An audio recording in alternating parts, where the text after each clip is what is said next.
Bonjour à tous et bienvenue sur Afrique Sport pour la matinale. Nous débutons la dose d'infos du matin en Guinée. La FEGI Foot a, dans un courriel, informé la direction du sous-marin jaune que l'ASK qui remplace le Wakria en Coupe de la CAF. Dans le courriel, il est demandé à Kaloum de se mettre en rapport avec le manager de l'octroi licence et l'organe de première instance en vue de l'évaluation de l'ASK dans le but de répondre aux critères de représentativité. Cette désignation de l'ASK ne fait pas l'unanimité quelques heures après la diffusion de ce courriel de la Fédération guinéenne de football. La direction du Wakria AC a souhaité réagir. Alassane Sambou, vice-président du club, a ainsi donné sa position actuelle. Il dément l'information selon laquelle le WAC se serait désisté. Nous passons en République démocratique du Congo désormais. Ici, le FC Blessing goûte aux délices de la Ligue Foot D1 pour la première fois de sa jeune histoire devant l'ogre, le TP Mazembe. Les Bénis ont réalisé un spectacle d'une richesse inouïe, une production qui fera date, une histoire écrite à l'encre indélébile qui devra durer longtemps sans prendre des rides de génération en génération. Les Bénis ont marché sur l'eau. Le club de Jean-Marie Chizenga a défié la loi de la symétrie. Personne ne pouvait miser sa pièce de monnaie sur un tel résultat. Blessing n'a pas gagné mais ce nul face à Mazembe augure bien plus qu'une ambition du maintien. L'FC Blessing a peut-être changé de statut dans la cour royale ou Spavan avec élégance le TP Mazembe, l'FC Lupopo, l'AS Vita Club ou encore le DCMP. Les Bénis Oro sans nul doute droit à la table des discussions. Dernier point Afrique dans les dernières heures du mercato. La formation de Manchester United en a profité pour signer pour un grand espoir sénégalais. Il s'agit de l'ailier Amad Diallo Traoré.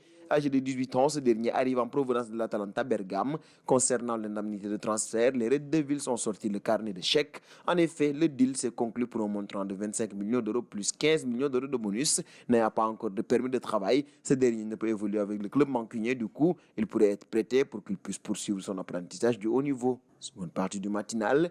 Un bon en France désormais et ici, l'Olympique lyonnais et Groupama Rhône-Alpes-Auvergne continuent leur partenariat concernant le naming du stade. En effet, le stade d'Egon continuera à porter le nom de Groupama Stadium pour encore 2 ans. Jean-Michel Aulas, le président du club, a ainsi déclaré que la poursuite de notre collaboration avec Groupama témoigne de notre attachement réciproque et incarne des engagements forts, un enrichissement commun et la volonté mutuelle de porter les valeurs de mixité et de lien social sur notre territoire et au-delà. Nous sommes particulièrement honorés de contribuer à construire un futur encore plus responsable et ambitieux sur les objectifs environnementaux aux côtés des équipes de Groupama Rhône-Alpes-Auvergne, a ainsi éclairci le président de l'OL. Nous filons auprès de Griezmann désormais. Il ne parvient toujours pas à briller sur son côté. Rien d'étonnant pour son sélectionneur en équipe nationale, Didier Deschamps, affecté par la situation de son joueur.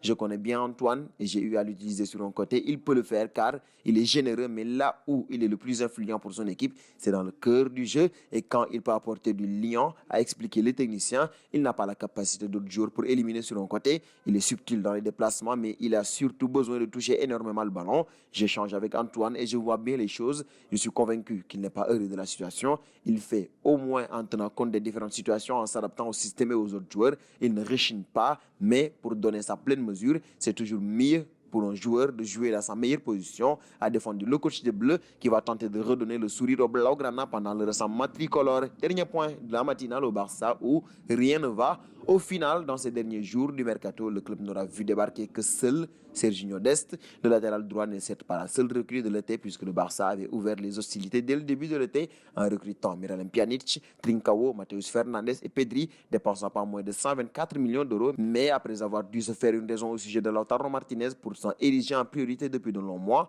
les Blaugrana n'ont pas réussi à attirer Memphis Depay ou Eric Garcia, des cibles pourtant bien plus abordables. La faute à des finances dans le rouge. Le Barça a pourtant bien dégraissé son effectif, mais la seule belle opération aura finalement été celle de Nelson Semedo, cédé pour 30 millions d'euros à Wolverhampton, la vente pour 72 millions d'euros d'Arthur à la Juventus, tenant plus de l'échange. Pour le reste, Luis Suarez, Ivan Rakitic ou Arturo Vidal sont partis libres ou presque, ce qui aura au moins eu le mérite d'alléger la masse salariale. Et le constat est le même pour Rafinha, parti libre au PSG, si ce n'est contre la promesse d'un bonus et d'un intéressement sur une éventuelle revente, et ça alors que certains clubs avaient proposé jusqu'à 10 millions d'euros il y a quelques semaines pour s'attacher les services du Brésilien.